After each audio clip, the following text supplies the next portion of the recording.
আসসালামু আলাইকুম এভরিওয়ান। যেহেতু রোজার শেষের দিকে, তো আমরা সবাই মিলে যাচ্ছি আজকে কেনাকাটা করতে ঈদের মার্কেটে। তো আজকের ভিডিওতে আপনাদের দেখাবো যে চুয়াডাঙ্গায় কি পরিমাণ মানে ভিড় এবং ঈদের কেনাকাটা হচ্ছে সেটা দেখাবো।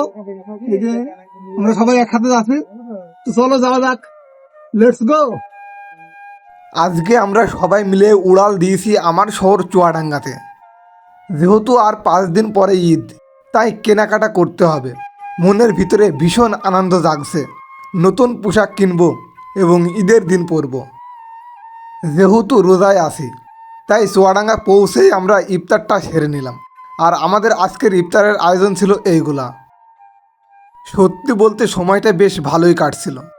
এইসব সময়গুলো কখনোই ফোরাবার নয়, বারে বারে ফিরে আসুক এইসব দিনগুলা। এরপরে আমরা ইফতার শেষে চলে আসলাম আলী হোসেন মার্কেটে, মুন্না ভাইয়ের মোবাইল শপে। এখানে আমরা মুন্না ভাইয়ের সাথে দেখা করার পরে চলে আসলাম আবদুল্লাহ সিটি মার্কেটে। তবে এখানে পোশাকের যে পরিমাণ দাম, যেটা শুনলে সত্যিই আপনাদের মাথা ঘুরে যাবে। চুয়াডাঙ্গা জেলা জুড়ে চলছে এখন ঈদের আমেজ। চারিদিকে সাজ সাজ রব এবং মানুষের আনাগোনা, যা দেখে সত্যিই ভালো লাগছিল। তো বন্ধুরা, তোমরা কি মার্কেট করেছো না এখনও করো নাই? অবশ্যই কমেন্টে জানিয়ে দিও।